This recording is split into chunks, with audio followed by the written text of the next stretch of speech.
Congratulations on the film. So compelling, so moving. I really loved it. Could you take me back to, sorry. Happy to hear it. Um, could you take me back to when you first learned this story and what impact it had on you back then?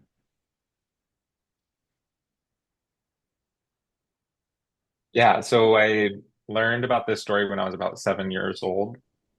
Fortunately, I come from a large deaf family. I'm fourth generation deaf. So my mom is deaf, my parents are deaf, grandparents. And my mom told me the story about Deaf President Now as a part of our history. I was born 11 years after the event had actually happened, but it really impacted our community, and I felt that impact growing up. I asked my mom, I said, you mean there's only one deaf university in the world compared to all of the universities for hearing people? And my mom said, yeah. And this is what happened, and we fought and we won during this moment of Deaf President Now.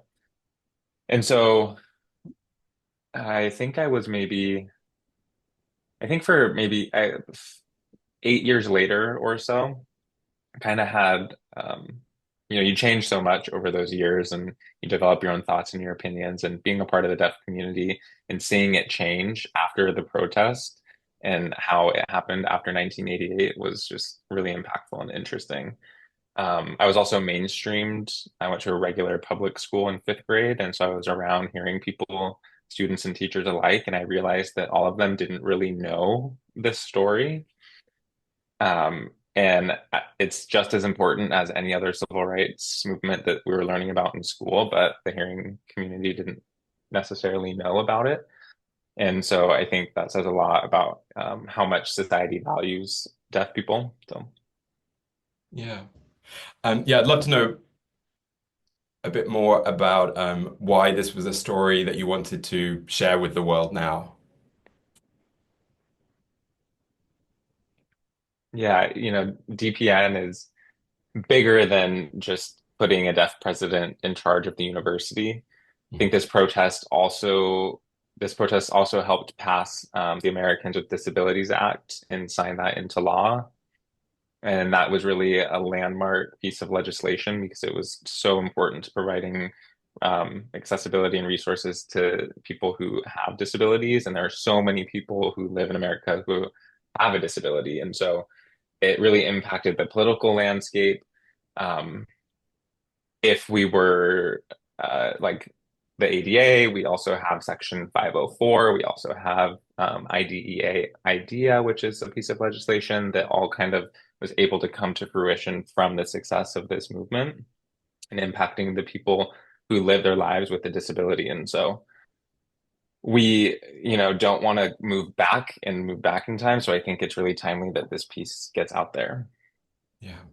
And it is really incredible. I think your co-director, Davis Guggenheim, grew up in DC but didn't know the story. And I think there'll be so many people who find it on Apple who are in the same position. And yeah, so, thanks for making the film and sharing the story, because it is a story that we all should know about. Yeah, Yeah. Um, yeah, definitely. yeah. And sorry, go ahead. Yeah, speaking of Davis, could you tell me a bit about how the collaboration between you worked, what you each brought to this project as co-directors and producers? Yeah, definitely. To keep a long story short, initially we thought we were going to do a scripted version of this film about 6 years ago. 2 years ago, we approached Davis and he read through the script and said, this definitely should be a documentary. And obviously, that was a key moment. And getting enough archival footage was a really key element as well. And we weren't sure if we were going to be able to get enough. So we asked Gallaudet, and they sent us a bunch of old VHS tapes. They had over 40 hours worth of footage for archives. And we were like, great, we'll be able to tell this story with the amount of archival footage that we have. Our editor, Michael Hart, really did an amazing job putting everything together. He, through that 40 hours, picked the best 4 hours worth of footage that we had. And then the three of us, Michael, Davis, and myself, sat down and we were able to kind of watch through it and figure out, okay, well, what can we play with and how can we make this film? And so Davis really wanted the deaf audience to watch this film and have that sense of like, okay, this is a film, this is my film, and this is something that resonates with me as a part of this community, something that's authentic and true to them. And so one of my ideas was to do something called visual noise, which incorporates some sound design. And we ended up calling it the deaf point of view. So it's when we kind of force the audience to switch between the perspectives of the hearing people who were there at the protest and the deaf people. And Davis was just always on board with these ideas. You know, we were like, okay, we're not sure what this is going to look like and how we're going to put this together. Um, we would just kind of play with it and see what we could do. Sometimes he would say like reenactments can ruin a documentary, so I'm going to try my best to try to go with all of these ideas and just kind of have a sense of trial and error to come up with something new. And we really wanted to just break the mold on how we could make a documentary and how hearing people kind of feel about deaf people. And so, yeah, it ended up working out in the end, and I was really excited about it. Yeah, these are the best reenactments that I've seen in any documentary ever, I have to say. And I know that the son of one of the subjects is playing their father, right, which adds another layer. But they're beautifully. Right, right.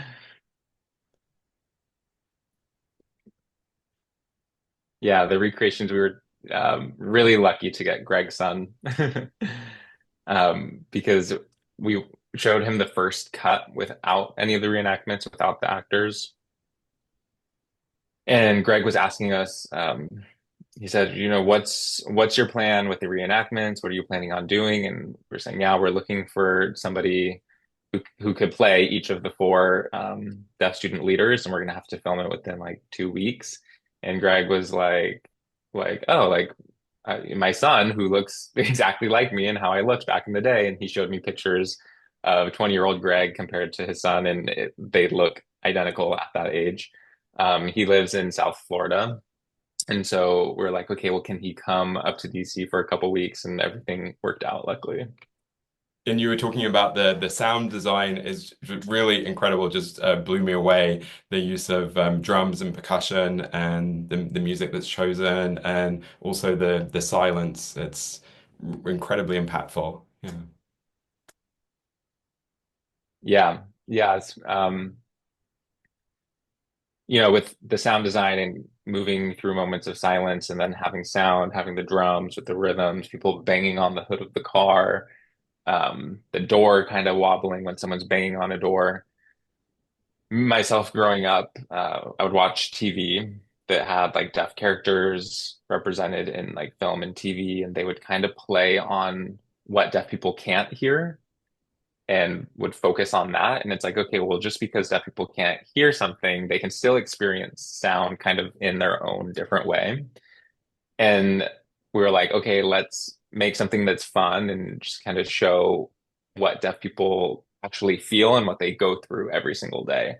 And so I think that that was definitely one of my most proud moments from the piece. Yeah. And this is something that happened around 40 years ago. It could have been told in quite a dry way, and in some ways, it's a history documentary, but it's hugely emotional. Like I said at the beginning, it's very moving. So I wondered how you went about, ensuring that there was that emotional core to the film, and yeah, how you went about doing that. Yeah. Yeah, when I first approached the DPN4s about 6 years ago, we had a Zoom call with all of the subjects and said, we're interested in making this film. We want to get your permission. And people seemed like, yeah, okay, like we'd be willing to do it. And we asked the four of them on that call all together. We said, did y'all get along, or were there any disagreements that you had? And they said, no, no, we loved each other. Every day was great. Everything worked out. It was so easy. And I asked, were you concerned about winning or losing? They're like, no, we knew we were going to win. And I was like, okay, well, then we can't make a documentary. This is going to be so boring if it's perfect. And so we split them up and interviewed them. And that's when the truth actually came out. And so we were like, okay, we can move forward with this. And Davis was like, I don't want this to be a boring documentary. I want this to be something that really pulls the audience in and you feel like you're on the ride with these four students We want people to experience not just the emotions that they were experiencing, but like, okay, they're these four teenagers who are 18, 19 years old trying to figure out how to lead this massive movement and the scale of this protest. So, yeah. Yeah, I love how honest they are. It's again something that's kind of unusual in documentaries for people to be quite so honest about each other, and it really helps draws us in too, I think. Yeah. Yeah, definitely. Definitely. For sure. Yeah, it's funny too because um, there was a lot of time where the four of them would were trying to hold things back during the actual interviews. And because I speak their language, I kind of sat behind the scenes and watched Davis interview them. And I could see sometimes when, like, when you're talking to someone and you can kind of tell that they're holding back when they're talking to you, right? Like the prosody or the tone or the sound of their voice is a little bit different. You can catch those things as a hearing person. I can do that as a deaf person watching them sign. And so, Davis did all of the interviews. He did all of the questions because I figured that approach would be better. If he's asking the questions, I kind of sit in the back and watch the film or watch the interviews happen, and I would text him in the moment, like, "Hey, like that's a vulnerable point," like, and they kind of gloss over some things, go back and ask about this again, and try to pull more out. So that worked really great. As you were going through those 4 hours of archive footage that you mentioned, what were some of the sort of really juicy things that stuck out to you and moments where you thought, oh, we've found some real treasure here that we have to include? Yeah, there was so much, but I think one of the biggest um, stories of DPN. Something that people talk about is like, did Spillman actually say that deaf people aren't ready to function in a hearing world? Like, did she actually say it? And we have never been able to find picture proof evidence of that happening. And so we were trying to look for a clip of her saying that quote. When we got that 40 hours worth of archival footage, we sifted through all of it, and there's never a moment where she says that specifically, but watching her behavior within these 40 hours and the way that she's looking at deaf people and just her body language completely matches the idea that she would say something like that. And we were showing some of the archives to the DPN4, and it kind of lit more of a fire in them when they were watching it because they were like, well, maybe she said that line, maybe she didn't, I'm not sure. But now watching it back and seeing the way she was behaving and how she was talking, they were like, oh, for sure she said that quote. And the four of them had never seen any like footage of Spillman until all these years later. Um, they're they back in the day they weren't really watching anything of her, so that was a really impactful moment for us. Yeah, she's a fascinating character in the film. Yeah, yeah. She kind of like has like a villainous personality, like Spillman versus King, and yeah, it's crazy how that's impactful. As you really immersed yourself in this story and learned more, was there a particular detail that surprised you?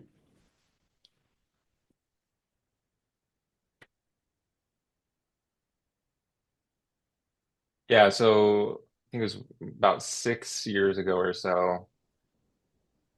Um, Thinking about just civil rights in general and how this civil rights moment and movement was a civil rights moment that people should know all these years later. Um, we had our first cut back in the fall of last year, and we were watching it and we were like, okay, this is kind of perfectly timed with the political climate and landscape of what's going on now with all of the protests, which was surprising. There's all these protests going on, but nothing is really coming to fruition from all of the protests, and they're not as successful as DPN was. And so thinking about, okay, disagreements and differences of opinions when people are having protests, sometimes people aren't able to move past that and work it out for the greater good of the protest itself. So, um, Davis and I were thinking, okay, DPN was kind of the blueprint of how to protest and how to successfully protest. Even though all four of the student leaders didn't get along, like Bridgetta wanted a female president, so she had her own turmoil with that. And then there was Greg and Jerry and Tim, and they were able to overcome their differences to work towards this bigger common goal. And so I hope that people, when they're watching this film, they kind of keep that in mind and it re-inspires people about how to protest and how to see each other as humans and overcome our differences to reach a common goal. And why do you think this specific story lent itself so well to expand and discuss like the deaf experience more generally?